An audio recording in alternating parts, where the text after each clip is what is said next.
Okay, I'll start with the big picture. So what's listener-oriented phonology? Well, 99% of all phonologists take the speaker-based viewpoint. This picture, which is not on your handout, but you might draw it there, makes the comparison explicit.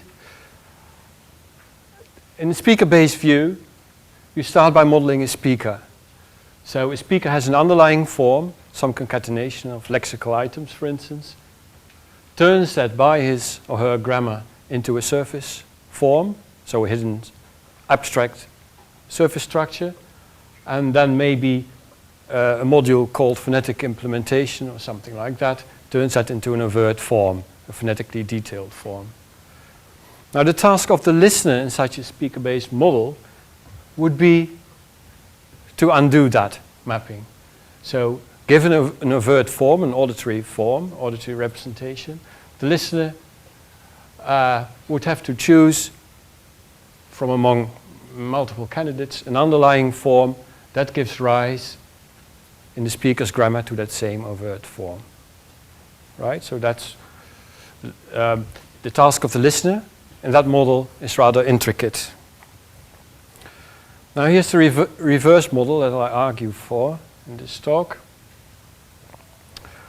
The listener is straightforward. The listener takes an overt form, computes surface structure from that, and from that accesses the lexicon. So this two-step model is something that many psycholinguists have proposed. First step could be called perception, could also be called robust interpretive parsing in Tessa and Smolensky's formulation, and the second step could be called recognition, and other psycholinguists call this the pre-lexical stage, and this is the lexical stage, right? So there are many different kinds of terminology to talk about this, but they all mean the same thing, I think. The task of the speaker in this model is very different from what the speaker does here. Given an underlying form, the speaker doesn't choose a surface form directly, but she chooses an overt form that is a pronunciation.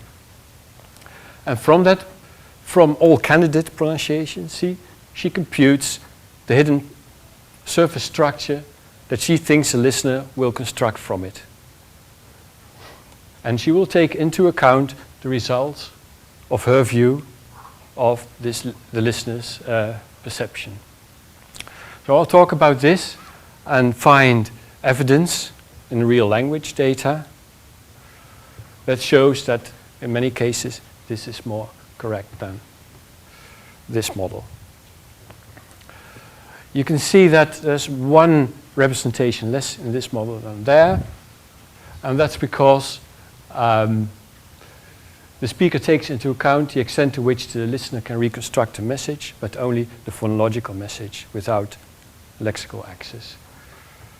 So it's certainly the most economical standpoint not to include the underlying form here.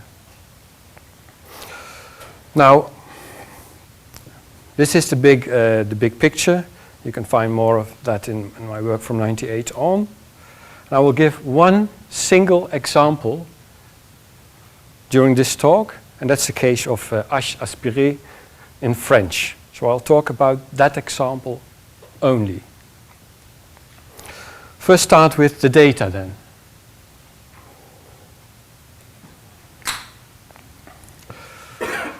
In French, words can start in three different ways. Words can start with a consonant. That's the masculine word garçon, the feminine word femme. These pipes here depict the underlying form. These are underlying forms. They're stored in this way in the lexicon, right? Then there are words that we call H aspiré words, literally meaning aspirated H. H aspiré words are like this. Hasard, meaning coincidence or peril. And the feminine word os, meaning rise. And there are words that start with vowels, like homme, or the feminine word idée. Right? And the talk is about these words here. H-aspiré words sometimes act like as if they start with a consonant. Sometimes they act as if they start with a vowel. And sometimes they act like neither.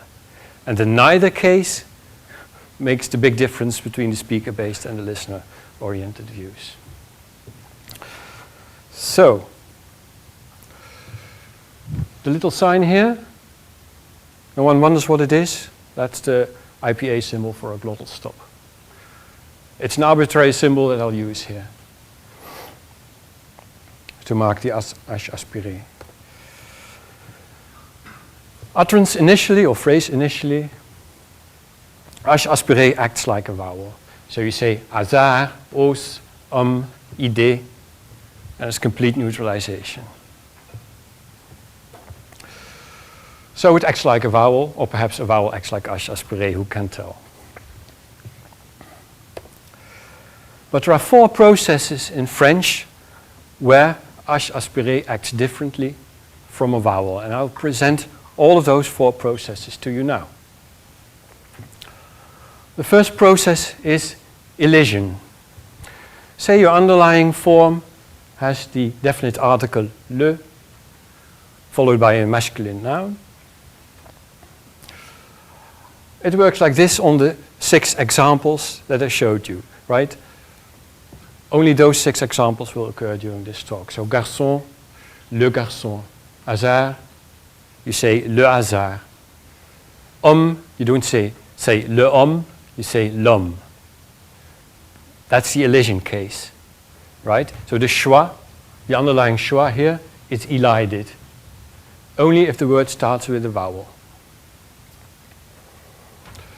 Feminine words, la plus a feminine noun, you say la femme, la hausse, l'idée. So elision of a only in vowel initial words, not in consonant initial words, and not in H-aspiré initial words. So elision of schwa or a only for vowel initial words. Apparently H-aspiré blocks this elision like a consonant does, so it acts like a consonant in this case. And indeed, that's the way how people have viewed it. So these are the 3 words, the 3 cases for le garçon, le hasard, le homme. The first process, first phonological process, is elision. Elision only applies if the schwa is adjacent to the vowel, so it applies in l'homme. It doesn't apply in le hasard because at this stage of the derivation, this H-aspiré is still a consonant. It's a glottal stop and that's a consonant, right? And at the next stage in the derivation, you remove the glottal stop and you get le hasard. So you get le garçon, le hasard, and l'homme. Right? This is how people used to do it in the ages of derivational phonology. So H-aspiré blocks elision because it is still a consonant when elision applies in the derivation.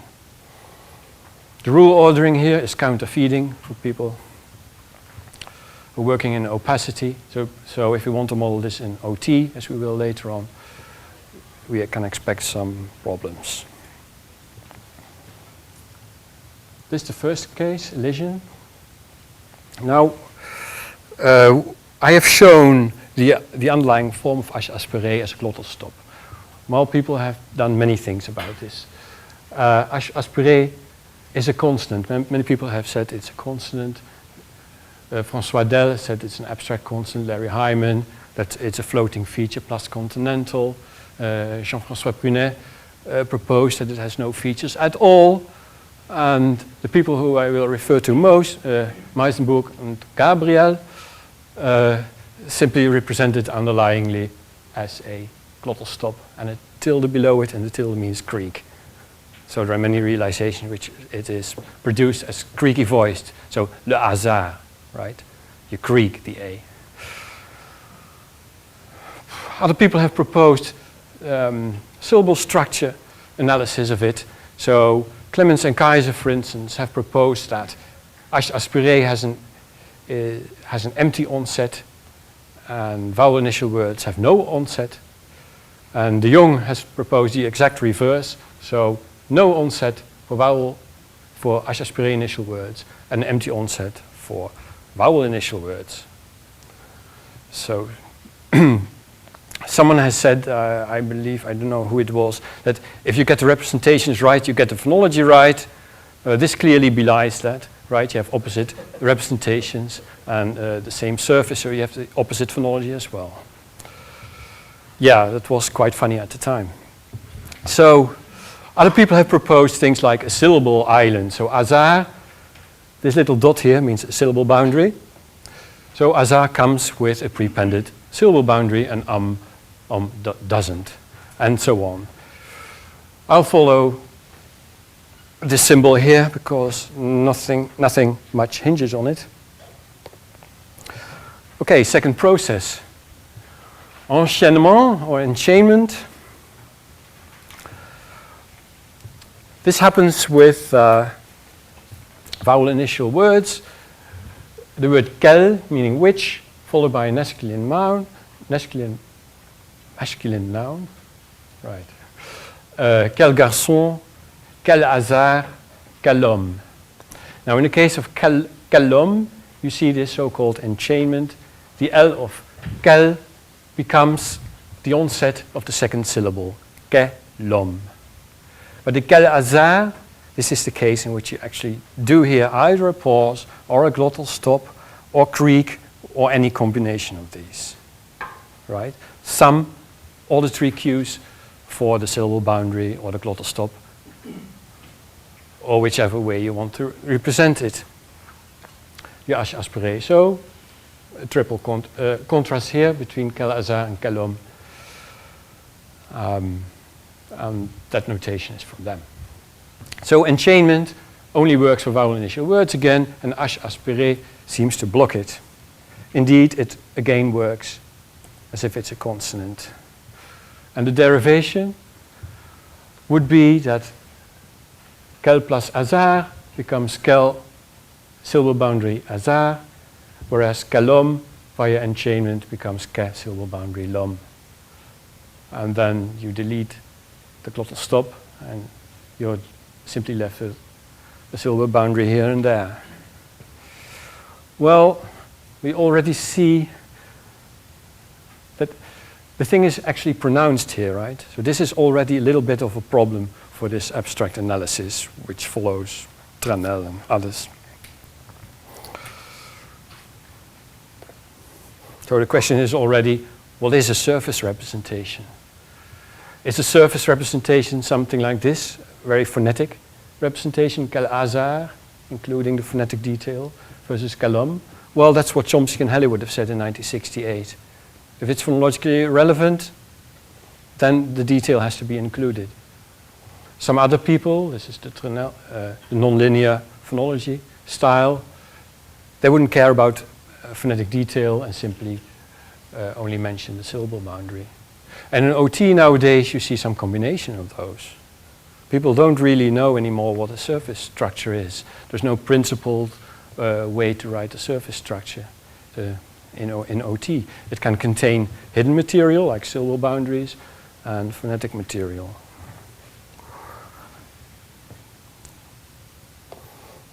But three-level theories of phonology have a very specific answer to that question. So Tessa and Smolensky's model and my own model make a distinction between a phonetic representation or an overt form, if you can equate them, and a hidden syllable structure. The third process is called liaison, linking. Some consonants, and I'll write them diacritically with an underlining, such as les, the plural of the article, work like this. You say les garçons, so you don't pronounce the Z, you don't say les garçons. You say les hasards, you don't say les hasards. You say les hommes.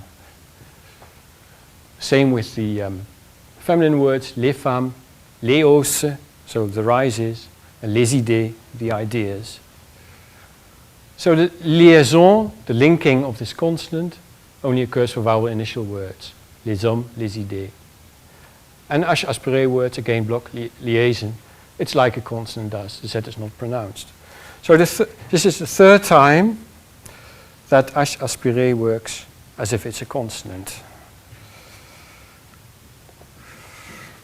And the derivation would of course be that liaison only takes place if the Z is adjacent to a vowel, so that this underlying structure can turn into les hommes.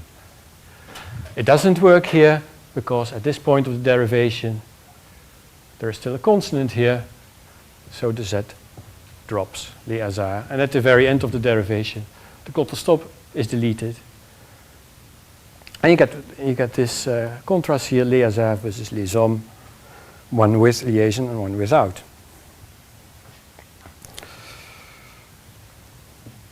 That's the third one. Well, this is the way people, many people have been thinking about this. You get a headache of reading all that. So this is only a very, very, very small fraction. So I provisionally settled for a diacritic, which is what most people do. You have to take it up and you have to tell the lexicon, or the lexicon has to tell us whether a thing is a liaison consonant or is a fixed consonant, as in quel. So quel always has the L pronounced and les rarely has the Z pronounced. And the fourth process is schwa drop. This will be different from the other ones, as we can see here. So we have underlying une. It's usually pronounced une, you say une femme. So the schwa is deleted before a consonant. We also say une idée. So the schwa is deleted before a vowel as well. But you say une hausse. Une hausse. So before H aspiré, the schwa is not deleted. So this is the case where H aspiré works like neither a consonant, neither a vowel. Unlike a consonant in this case. So why? Well, if you want to derive it in the same way as the first three cases, then, okay, you have to elide a schwa, or to delete a schwa before a consonant, you get une femme. You have to enchain the N to the E, and deleting the schwa, so to get une idée. But of course then with une hausse, you would have to delete the schwa as well, because you still have a consonant there. And with deletion of the glottal stop, you would get this structure, probably pronounced une hausse, like quel hasard, with some creak, something like that. This is what you would get if H aspiré acted like a consonant. But you don't get it. You predict une hausse analogously to quel hasard, and while that form actually does occur in a minority of cases, the form une hausse is usual, and Tonel actually mentioned this as the only form. So it has to be explained. Something like that, pronouncing a schwa, is impossible with quel hasard or quel héros. So this form is different, and I hope to have shown now that this speaker-based account generates the wrong form for une hausse.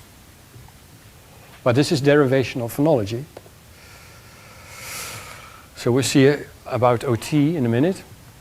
So why is une hausse so special, right? Well, Tonel says about this, the schwa, the surfacing of schwa in une hausse, is a possible strategy for resolving the conflict caused on the one hand by the phonological pressure exerted by forward syllabification VCV sequences, and on the other hand by the syllable island constraint characteristic of H aspiré words. What does this mean? It means that if you have u, n, o, you pronounce it as une hausse. So the forward syllabification, that's the enchainment case. So une hausse is out, right? The os has to be a syllable island. Okay, but that would still predict une hausse, not une hausse. So Tranel doesn't give the explanation for schwa. This explanation would also apply to this form here, to this pronunciation. So a speaker-based non-answer to the question, what's so special about une-os, is that as you aspirate acts like a consonant, you get le hasard versus l'homme, quel hasard versus quel homme, les hasards versus les hommes, une-os versus une idée, except that you don't get une-os.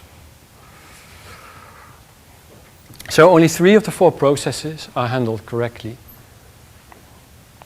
in this model, and the 4th isn't. Now,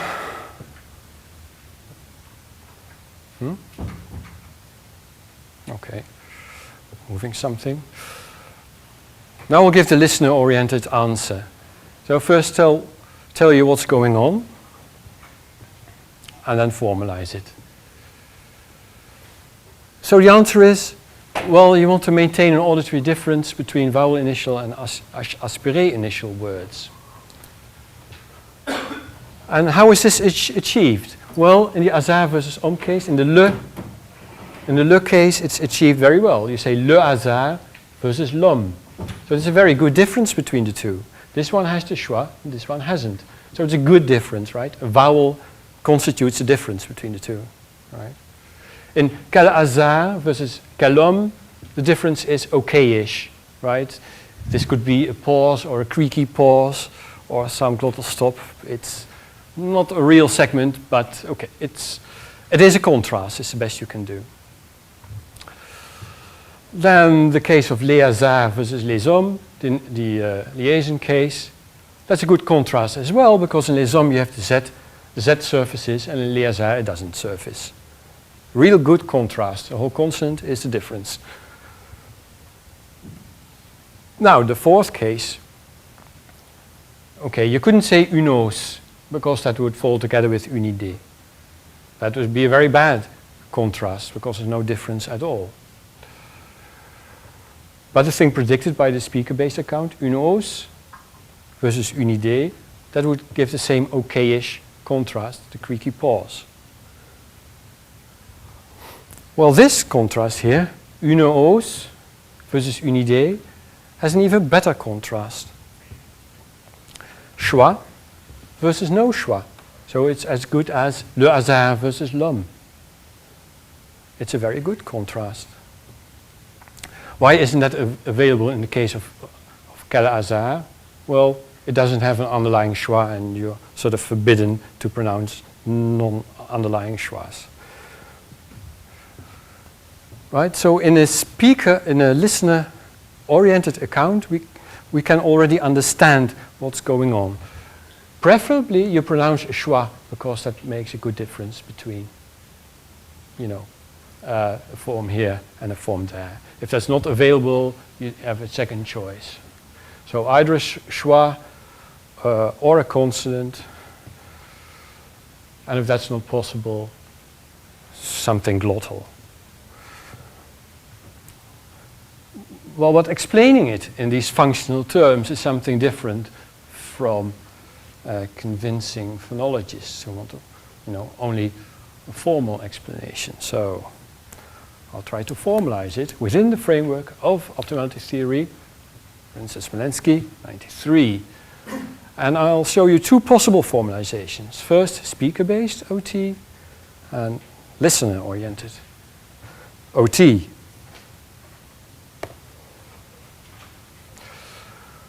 Well, if I want to do speaker-based OT, I will have to propose constraints for French. I'll mention some of them. First, structural constraints, constraints on surface forms. Well, certain initial consonant clusters are forbidden in French. I can abbreviate that as star. This means initial something, in this case a phrase. And then 2 consonants. Certain type of consonant clusters are out. You can't say le garçon, le hasard. Those are out. So this constraint is never violated. No actually occurring phrase in French violates this constraint.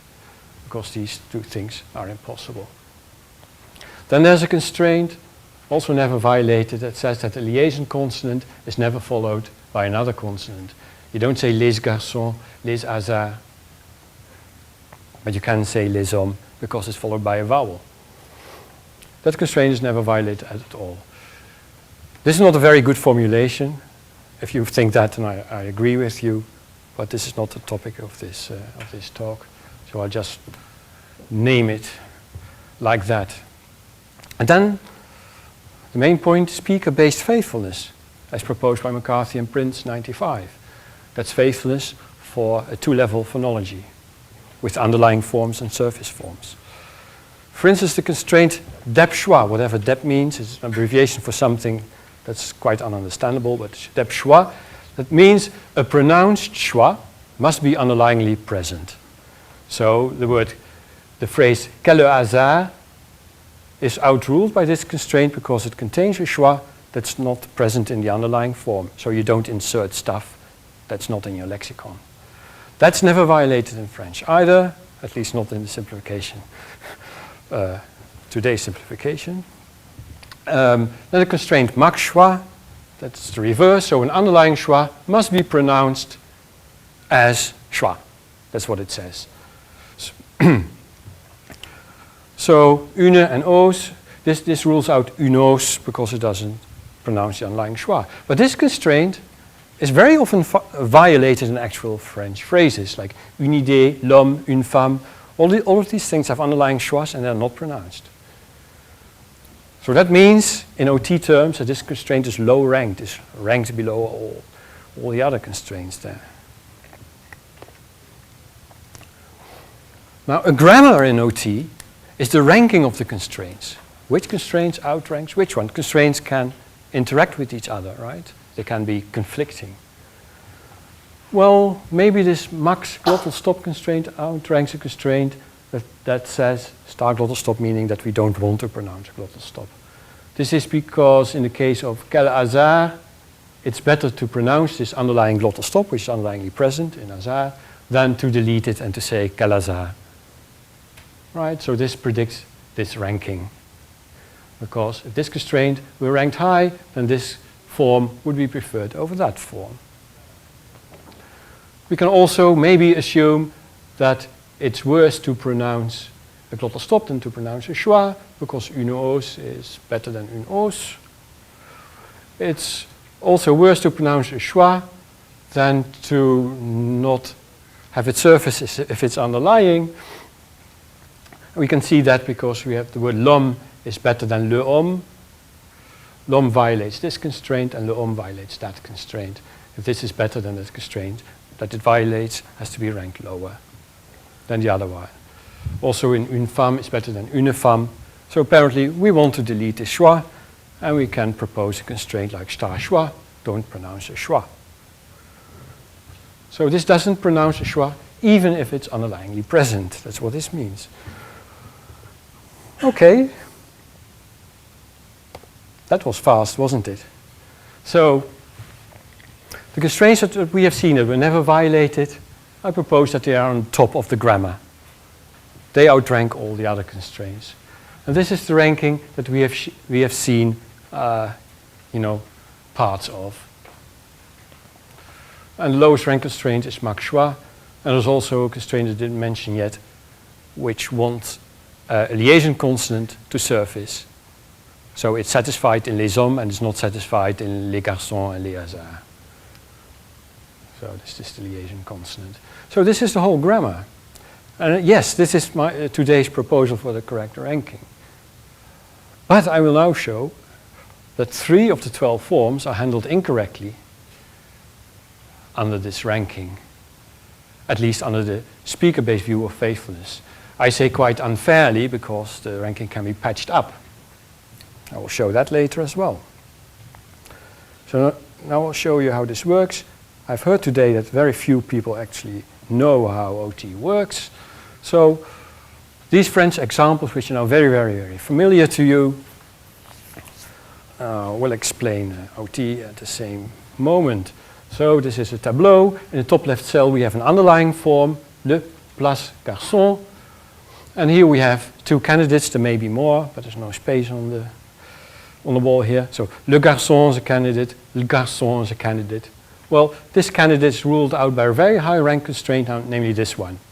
I put those two constraints in the same column because they're both high ranked and for reasons of space.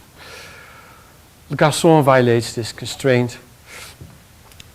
And because it's the highest rank constraint, the one most to the left, this candidate is ruled out. That's the exclamation mark. And the candidate le garçon violates nothing. Until, well, it violates star schwa, right? Because it pronounces a schwa. And this candidate would also violate mak schwa. That means pronounce an underlying schwa. So this is a violation mark here as well. Right, so if the grammar is like this, that means if the constraints are ranked in a fixed order like this, then le garçon will win.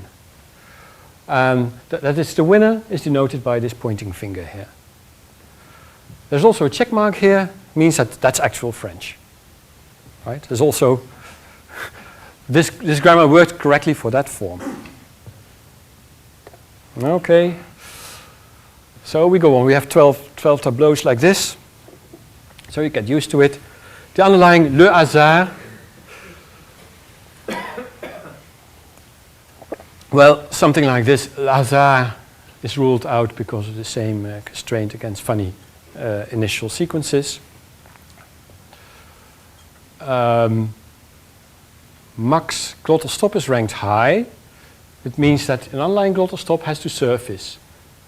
So this rules out these candidates, le hasard and l'hasard.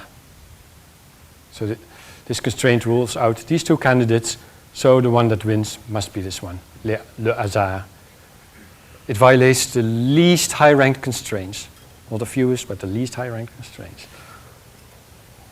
So that form wins, and that's a pointing finger, but actual French is this. So we have the wrong winner. This can't be the grammar of French. It works for vowels. Le plus homme. This is, of course, completely out of the question. Le homme is out of the is outruled because you don't want the glottal stop. You don't want the schwa either. So you choose l'homme, and that violates only the very lowest ranked constraint, mak schwa, the constraint that says as an underlying schwa should surface. The underlying schwa here doesn't surface, right? It's erased, it's deleted, but it violates only the lowest ranked constraint. So it's still the optimal candidate here, and is also the correct one in French. Now get enchaînement. Quel garçon? Well, the candidate quel garçon violates nothing. And saying things like quel garçon would introduce a non-underlying schwa, so that's ruled out. And any other funny candidate will also be ruled out. This is the quel hasard case. You don't want to insert a schwa, so quel hasard is ruled out. Now you have to choose between quel hasard and quel hasard. In quel hasard, so the enchaining case, you would violate the faithfulness constraint for underlying glottal stop to surface. Okay, so the first one wins. Which means that this ranking of 7 constraints handles the quel hasard case correctly. It also handles the quel homme case correctly. Quel homme violates nothing. Underlying quel homme and the surface quel homme, nothing changes, everything is there. No funny structural constraints violated. So no stars in this row at all, and that's the winner, and it's the correct one in French. We're halfway through. Now we have liaison, underlying liaison consonant. Well, remember it has this funny constraint here. There used to be mak schwa here, but this one is ranked at the same height. It doesn't have to surface. And in fact, it doesn't surface. Les garçons is out because of this constraint. Les garçons would satisfy these constraints here. because the Z is not followed by a consonant, but followed by an inserted vowel. But you can't insert a vowel that constraint is high ranked as well. So the thing that remains is saying les garçons. So this is handled correctly in this grammar. Gee. And here we have a mistake again. So les hasards, because of the high ranking of max glottal stop, the winning candidate will be the candidate with the glottal stop, les hasards, rather than what people usually say, les hasards, without the glottal stop. Of course, listener-oriented idea would be les hasards is good enough. It makes a difference between les hasards and les hasards, les hommes and les hasards.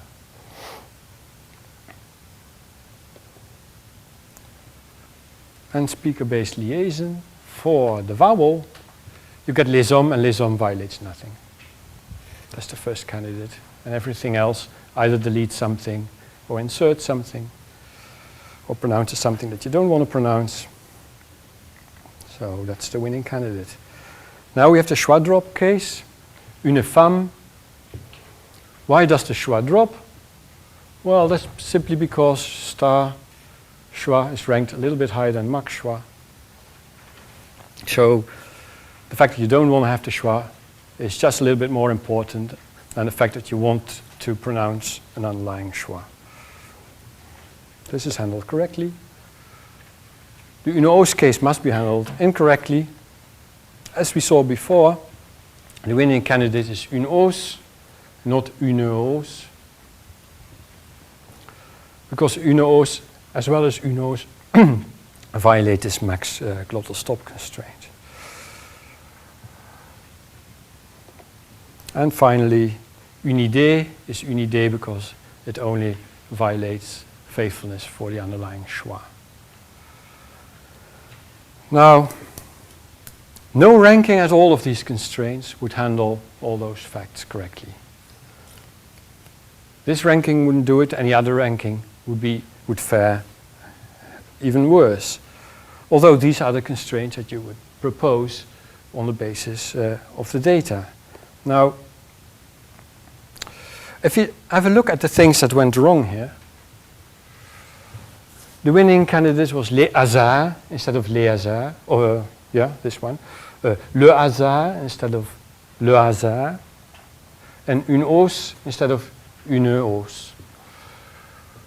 And all three cases is cases where the actual attested surface form has hiatus, which means in French 2 vowels in a row in different syllables. Le hasard, les hasards, une hausse, it's all the same. So, how can we fix this grammar? How can we patch up the hierarchy in such a way that it works for French? For instance, Maisbourg and Gabriel propose the following 3 constraints. They say, well, we have a constraint that doesn't want to pronounce a glottal stop in between 2 vowels. Well, that would indeed outlaw the winners le hasard and les hasards. But if you look at the tableaus, which you can do at home probably, if you look at the tableaus, you would see that if you put this constraint on top, then indeed these won't become the winners. But the actual forms without glottal stop wouldn't become the winners either. The winners would be l'hasard and les hasards in those tableaus. So those are the new winners if you put this new constraint on top. Well, what's the problem with l'hasard and les hasards? The syllable island. So hasard doesn't begin with a syllable boundary. Les hasards doesn't begin with a syllable boundary here. So you have a constraint like a line, the left side of an underlying glottal stop with the left side of a syllable. So the left side of the underlying glottal stop is supposedly here. On the surface it's gone, so and it's not aligned with the beginning of the syllable, so it's violated here and it's violated there.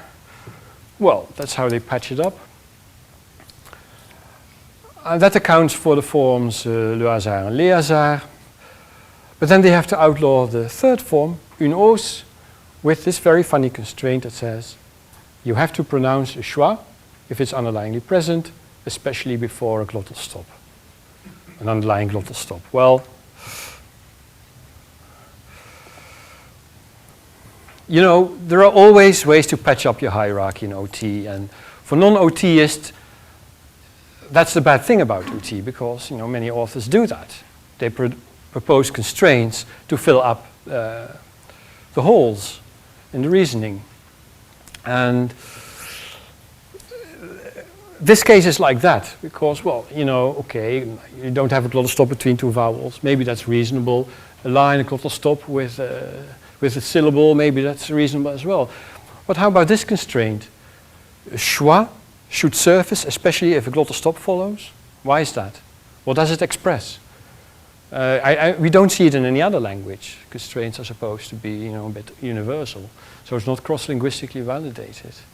And its sole purpose seems to be to preserve some underlying material, schwa, if some other underlying material, that's the glottal stop, doesn't surface, because you say une hausse. This constraint has to work on underlying glottal stops. The glottal stop is not present in the output. So it has a sole purpose, and it doesn't look as if it has that purpose.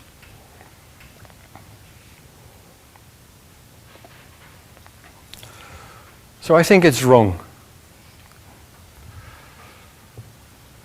And the problem is in the faithfulness constraints. The faithfulness constraints are speaker-based. So max glottal stop means pronounce an underlying glottal stop as a glottal stop. A listener-oriented version of this constraint would be pronounce an underlying glottal stop as something that the listener will perceive as a glottal stop. Now that's very different. Because how can you tell if something is a glottal stop?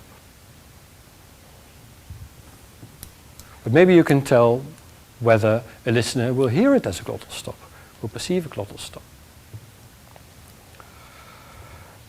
Perception is a language-specific thing, you know.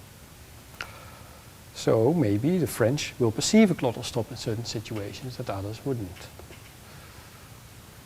So, a simple proposal. The French listener will perceive an overt sequence of two vowels, like ea, as containing glottal stop. So even if it's not auditorily present or actually articulated, it's what the perceiver creates. You can do that, right? As a listener. This proposal is comparable to proposing that constraint by Meisenburg and Gabriel, comparable in the sense that it's of comparable simplicity, or complexity rather.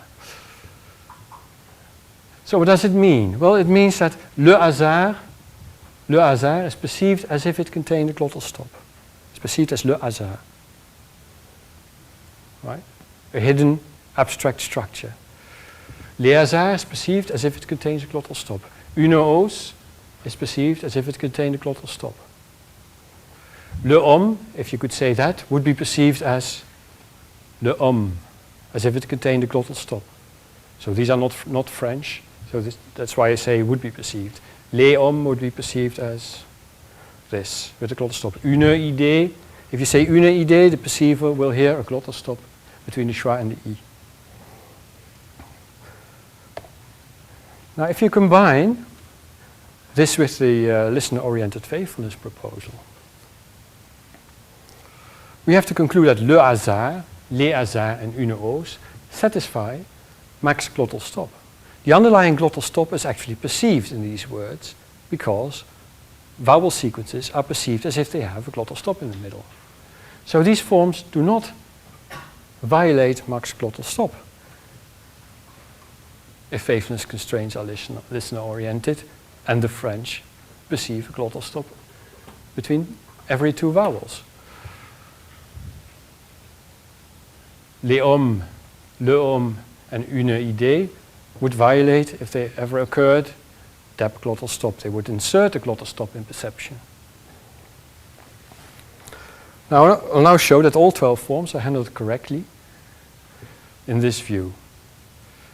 If dep glottal stop is ignored for the moment, then 8 tableaus will stay the same, and 4 tableaus with the underlying glottal stop will change, and those tableaus are included here as well as on the handout.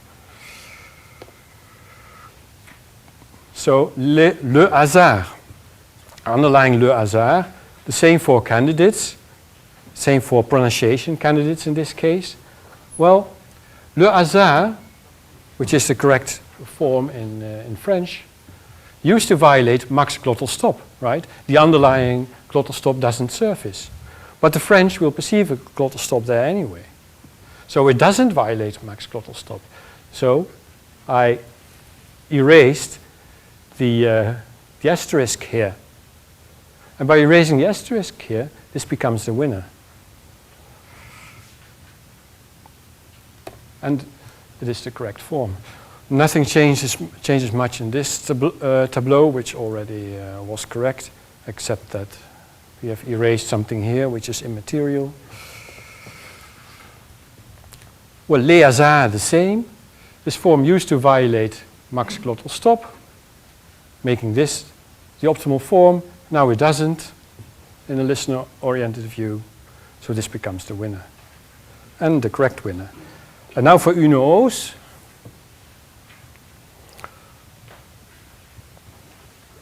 There used to be an asterisk here in the speaker-based view, so that this was the winner. But now une-os doesn't violate max glottal stop anymore because it has this hiatus, in which the French perceive a glottal stop. So it becomes the optimal form under the same ranking. Now all 12 forms are handled correctly. Does anyone feel that he's been cheated here? I don't know. And we compare the two accounts again. Speaker-based account requires a constraint like don't have a glottal stop between two vowels, align the left part of an underlying glottal stop with a syllable on the surface. This unspeakable constraint. And the listener-oriented account requires to assume that hiatus is perceived as a glottal stop. And if this sounds too weird, then you may want to say, well, it is not actually an underlying glottal stop, an underlying syllable boundary. So a syllable boundary is perceived in hiatus all of the time. And then, so hiatus is perceived with a syllable boundary, but then also the glottal stop and the creak will have to be perceived as a syllable boundary. That would be the alternative view, perhaps somewhat easier to swallow. But it would also be a listener-oriented view because the syllable boundary has several different auditory correlates, namely the creak, the glottal stop, the pause, or the hiatus, the fact that you have two vowels at all. There are a couple of empirical differences between these two proposals, and they go both ways. But that's too much detail on here.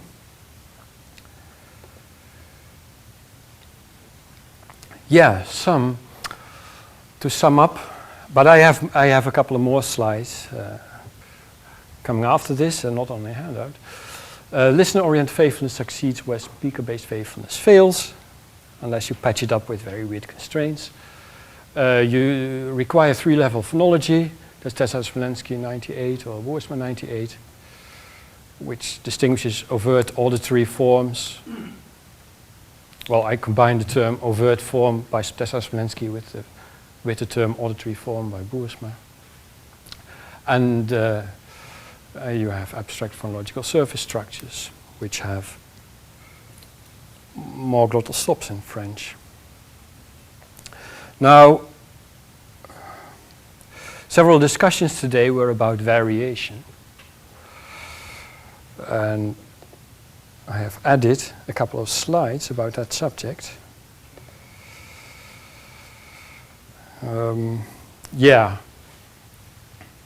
Oh, there's lots of time left, only 50 minutes left.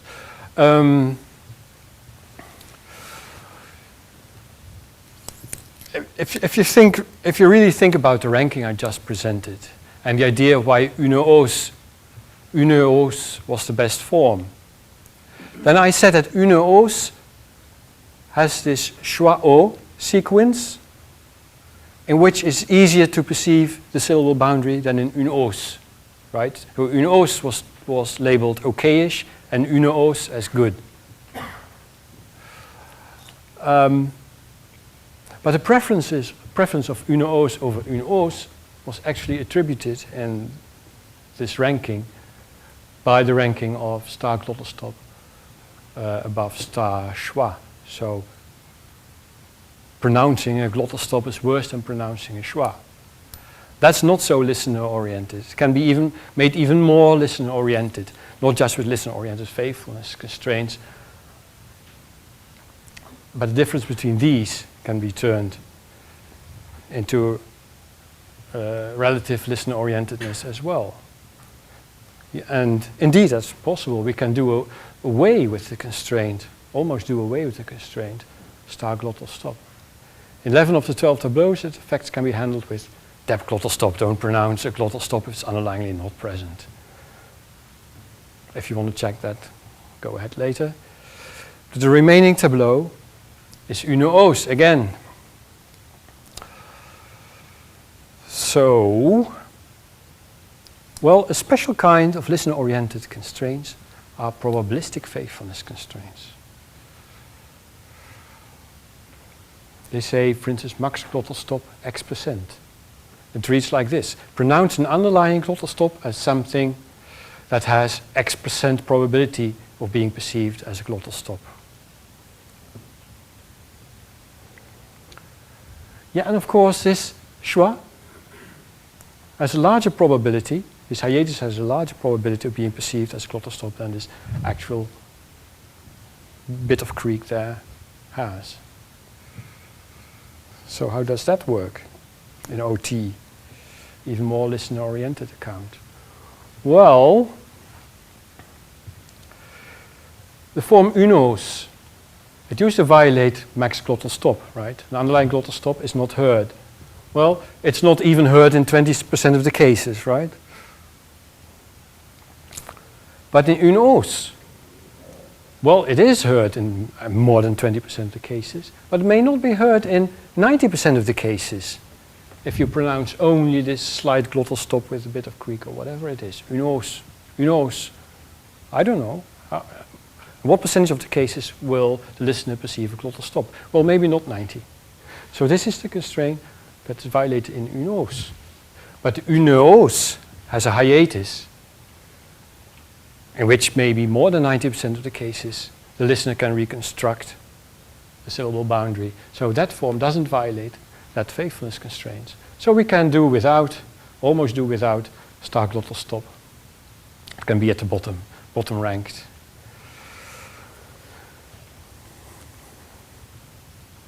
But I wanted you to swallow listener-oriented faithfulness constraints. This goes one step further, so it probably confuses you. Well, how about this perception? If you feel cheated about my proposal that hiatus is perceived as a glottal stop, well, you have to realize that perception is language dependent, and so we do it in OT. And then we have the structural constraints in OT that works in perception. It says star hiatus, perceive no hiatus. And there's a constraint against perceiving nothing as a full consonant, or a constraint as perceiving nothing that's a silence or really nothing, no duration. Silence has duration, right? There's really nothing. Perceive nothing as a glottal stop. Well, it's worse to perceive nothing as a full consonant than to perceive nothing as a glottal stop, right? We can believe that. So, this is how you can do perception in OT. This is not the underlying form now. This is the auditory form, or the overt form. So what we do here is perception or robust interpretive parsing. The candidates are surface structures, full surface structures, phonological thingies, and this is a pronunciation, an auditory form. So une-os comes in and you perceive it as une hausse. This is what the French do. Why? Well, because it's a high-ranked structural constraint for French. You simply don't have these structures in French at all on the surface. That constraint would be violated if you perceived une hausse as une hausse. And then you could, of course, perceive it as une hausse or une tosse. Well, if you perceive this thing as une tosse, that would be very weird. That would be perceiving nothing as a full consonant, as perceiving nothing as a T. So people smile, right? Everyone can feel that would be really funny, even for the French, right? Yeah, which you know, like, who can really delete underlying T, so you can do it the other way around. Okay, so the remaining candidate is this one. This is just half of a consonant, right? And you will perceive this hiatus as that. So you can do perception in OT, yeah. And these real constraints that also could work in production, work in perception as well, as Smolensky has shown for metrical phonology. Well, the allomorphy case, if someone asks for that. Now the variation case. This is interesting. Several people have asked about this today. Well, this Meisenburg and Gabriel is not just an OT account of what happens in French, right? This Tranel and all the other people, those were OT accounts about a sort of idealized French. They did real French. They made measurements. They did acoustic measurements, what people were actually saying. So, I say there's variation for this une hausse. People say une hausse or une hausse. Sometimes occurs in a minority of cases. Une hausse, so the schwa plus creak, everything at the same time. There's also variation in le hasard and le hasard, so you can have the creak there as well. They actually had different examples like tout hongrois, but I guess the same works for le hasard.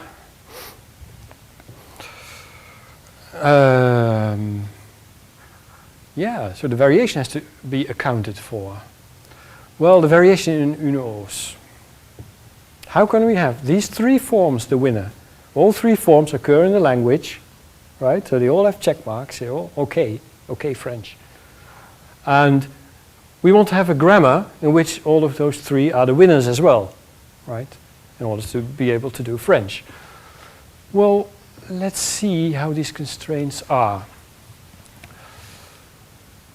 This constraint says pronounce an underlying glottal stop at something that will be perceived as a glottal stop 95% of the time.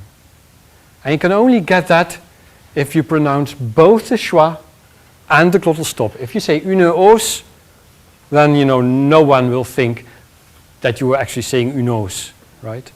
So this is even better perceptually than saying une hausse, right? Une hausse, it has all the cues there.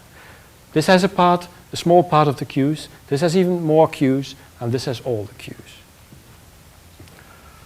So that candidate is best with respect to this constraint here. This candidate, une hausse, is best with respect to that constraint, don't pronounce glottal stop. This candidate is best with respect to the constraint, don't pronounce a schwa. Now, imagine that these constraints are ranked at the same height. They're ranked at the same height. Now you do stochastic OT. Yeah, in which case if constraints are ranked at the same height, then two constraints are ranked at the same height, half of the time one wins and half the time the other wins. If three constraints are ranked at the same height, well, either has all of the 6 possible rankings have an equal chance of occurring. Now, if this constraint is on top during evaluation, then this form will win. If this constraint is on top during evaluation, then this form will win here. And if this constraint is on top during evaluation, the second form will win. Right? So by ranking these constraints at the same height, these forms become equally harmonic, so to say, they are all optimal. It's one of the ways of doing variation.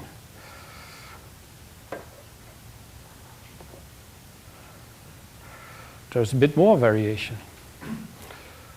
People claim that for the word hasard, you could either say, this is how Tonel says it, but he means the following. You can say quel hasard, but quel hasard is actually possible.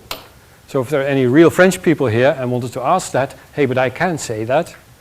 Yes, that's true. Tonel says that it couldn't be done for héros. So quel héros would be impossible, but Meisenburg and Gabriel actually found that all the time. So yeah, there's variation there as well. So,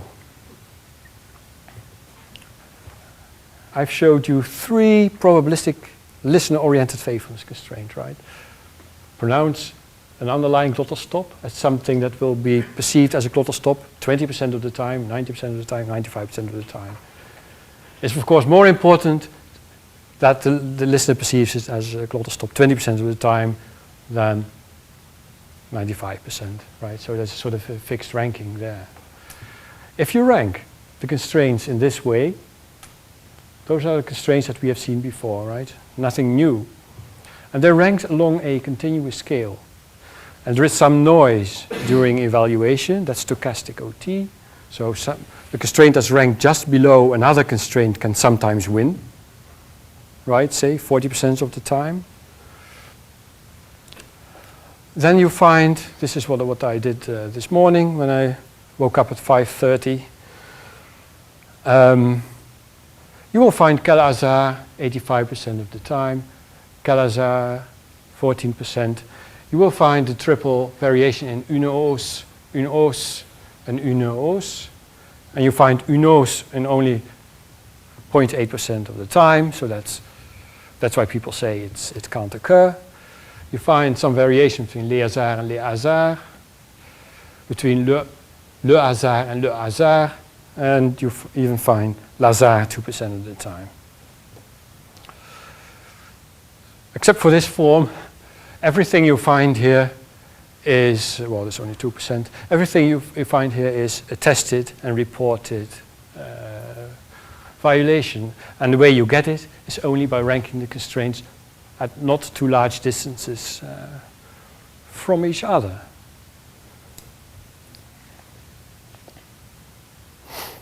Yeah, that's it. That's the variation bit as well. Thanks.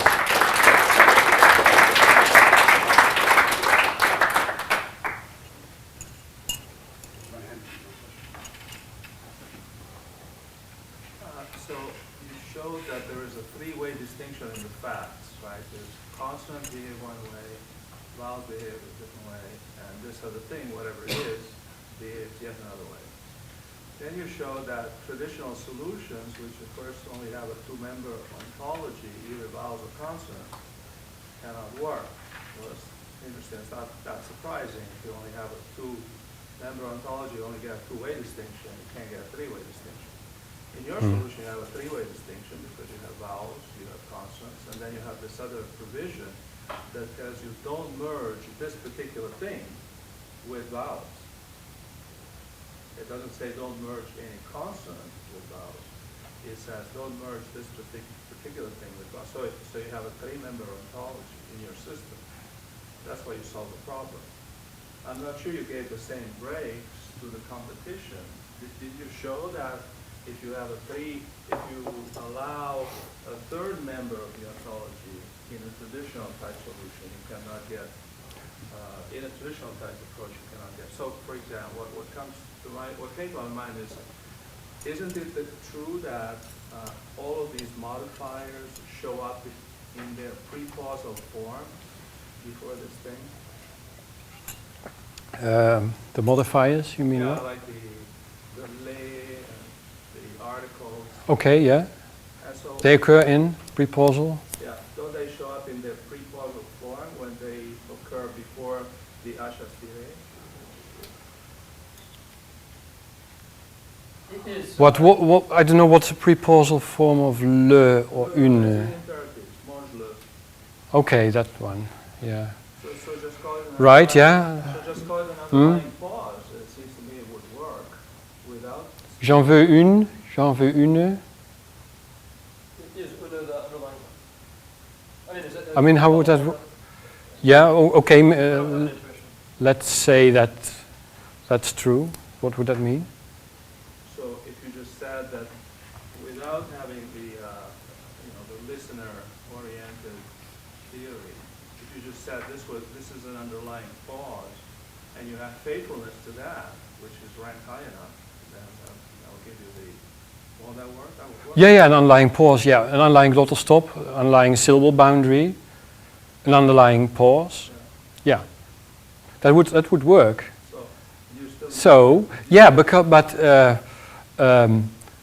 having a schwa would be an auditory cue for the underlying pause. So if you say une hausse or le hasard, even if there is no pause, you would perceive the pause, right? Because there's hiatus. So there would be the French listener would have to perceive a pause in hiatus, right? But So it would. that even on that interpretation, you still need to make reference to the listener.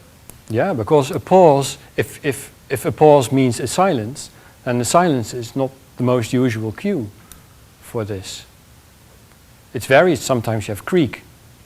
What does creak have to do with a pause, right? So perceive creak as a pause. Okay, that would. But so that would be. I mean, once you think in a listener-oriented way, then you say, okay, yeah, that's a cue for the pause. So, but. So either a pause or a syllable boundary or a glottal stop, and I think there will be very few, if any, empirical differences between them. Having a syllable boundary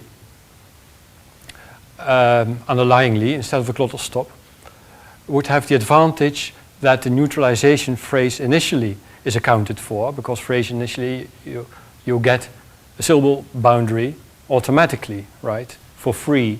So that even the and id cases, would have an initial syllable boundary, so fall together automatically with the aspiré. That would be the advantage of having a syllable boundary rather than a glottal stop underlyingly. What was the advantage of the reverse? The reverse advantage? I have to think about it. I can tell you later. I'm just wondering, I don't understand this idea of perception. Does that mean that anytime there is a hiatus, whether there is an aspiré or not, people will will perceive it as a glottal stop, and this is confirmed by some psychological experiments? Well, but the glottal. Oh, can't sit. Glottal stop at all. But No, of course. Well, of course, I'm not French, so no, but so I'm not, yeah, you know, right. so Well, I'm deaf. whatever it is, the glottal stop is an arbitrary symbol that stands for whatever is there, right? So whether it's a glottal stop or a syllable boundary or a pause, but the thing has many allophones, right? Sometimes it is a glottal stop, sometimes it is a pause, sometimes it is creak, sometimes it's just hiatus. So the thing occurs in at least 4 forms, right? In quel hasard, it actually occurs as a glottal stop. But it's the same thing. It's the same thing which simply has at least 4 auditory cues for it. If any of these cues is available, then you have some percentage probability of perceiving that arbitrary symbol, which we could represent as a glottal stop or in any other way. And so it would mean, for instance, yeah, indeed, that words like pays or abbaye underlyingly have this, either the syllable boundary or the glottal stop, depending on your theory of phonology. I don't think it matters much how you represent it underlyingly. Some arbitrary symbol, I chose this one, but it could be a boundary symbol.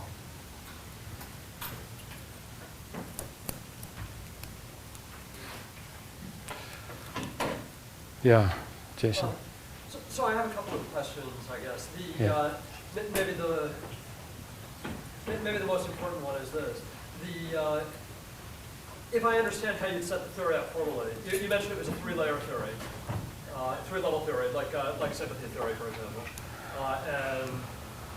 So let me see if I can outline exactly what it would look like. You've got A, which is the underlying form, B, which is the surface form, and C, which is the perceived form. Well, the word surface form is ambiguous here. So I would say the overt form and the the surface structure. You call it structure, the hidden thing. Yeah. Full structural description. I mean, what I have in mind is that the intermediate form is the one that gets past to articulation. Which is the intermediate one? It's what gets sent to spell out. Yeah, that's the intermediate one. Right. So you have this system, if I understand it, where you're going to have most of your constraints are going to go from A to B, which is what we usually think of as production, and B to C, which is the first stage of perception or something. But you also have a faithfulness constraint between A and C, which is what between level A and level between C. the underlying form and and the perceived form, the reconstructed form, which yes, that's where faithfulness is. Yes. It compares surface structures with underlying forms, as in production. Right, but you're comparing A with C, so this is the listener-oriented faithfulness. Ordinary faithfulness compares A with B. The underlying Well, in a two-level, it compares the two levels that are there. But in a three-level model, you compare faithfulness. Well, okay. Okay.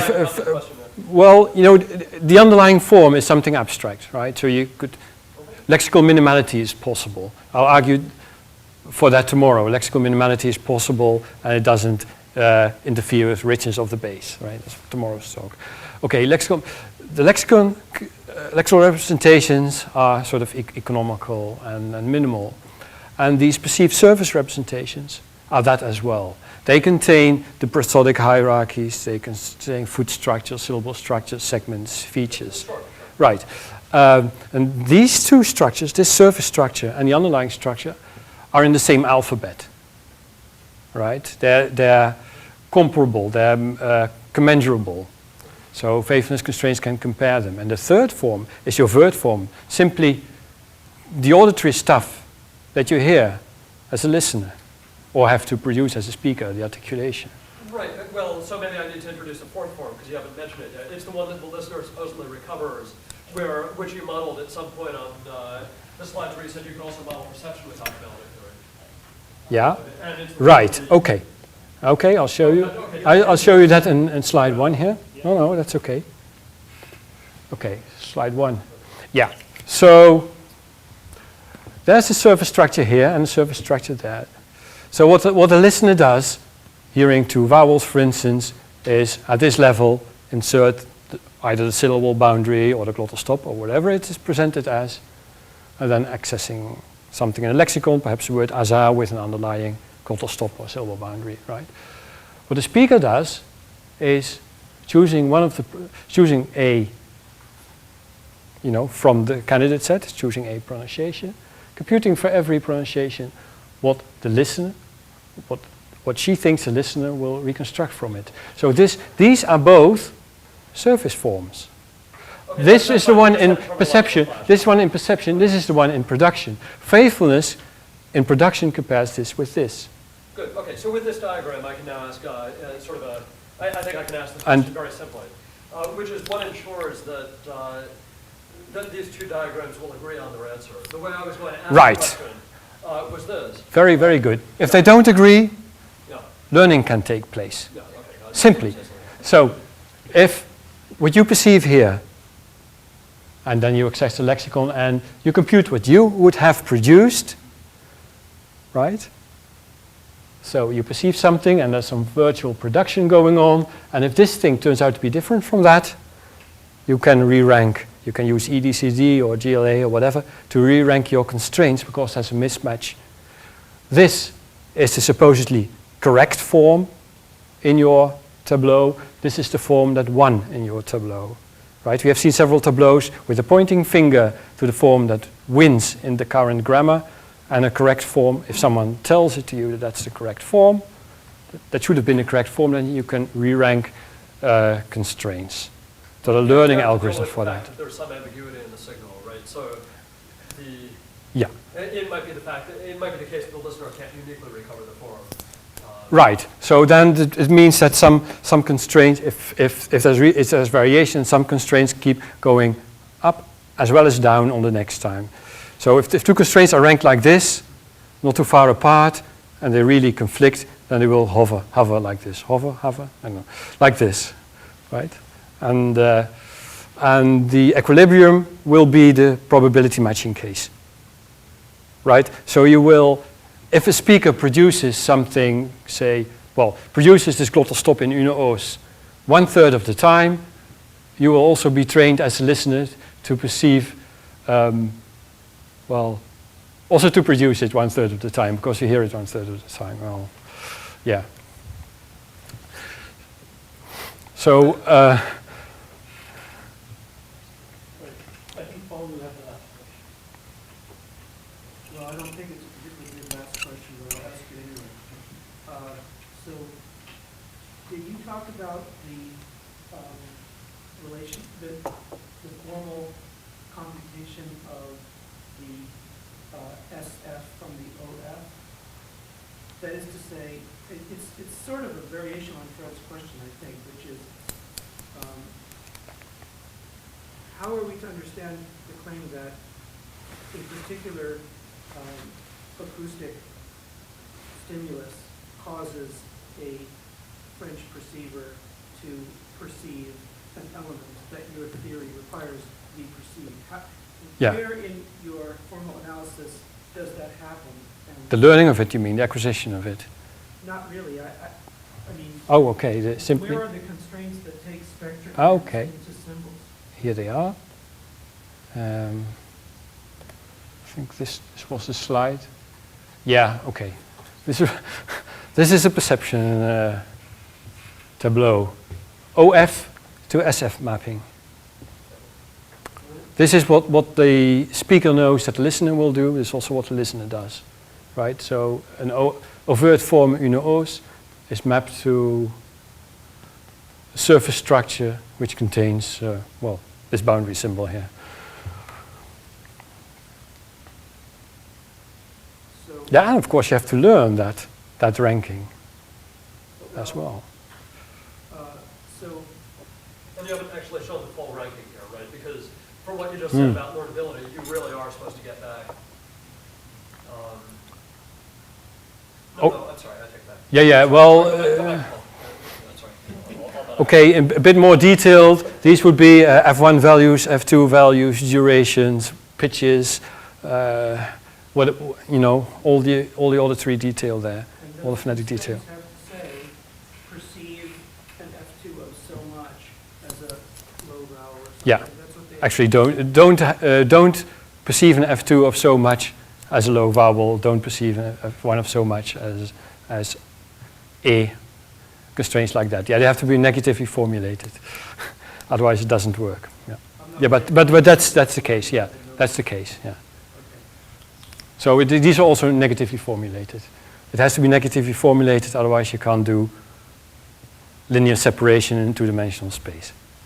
Well, what you have here suggests that the constraints are really symbolic, but in fact, they're constraints relating the symbolic Yeah. SF to the non-symbolic Yes. OF. That's what they do. So So the it's- only non-symbolic part of those constraints is epsilon. So it's, right? epsilon. Where's Well, that? it's the square brackets that has nothing in them. Yeah. So that's the only thing referring to the non-symbolic. Yeah. Let's start easy, right? So the nothingness here. Right. That's the only order. Yeah. Right. Yeah. Nothing is something that Is- both formalisms do pretty well. Yeah, well, if you want to see how F1 and F2 values are mapped, then go to my website to take the paper on top, and it does with constraints that indeed say an F1 of 300 hertz is not U or something. All those constraints for all F1 values, all F2 values, and all vowels, and we do the Dutch vowel system consisting of 8 vowels, and it nicely linearly separates a two-dimensional space. Yeah. So, yes, there have been explicit proposals for that. Yeah. Okay. Just saying about this. Tomorrow, I will give a talk tomorrow, and it will specifically address the formalization of perception, with much more interesting cases than this one. It'll be in cognitive science, 1:34 at 9:30 AM. a.m. Yeah. We're crazy.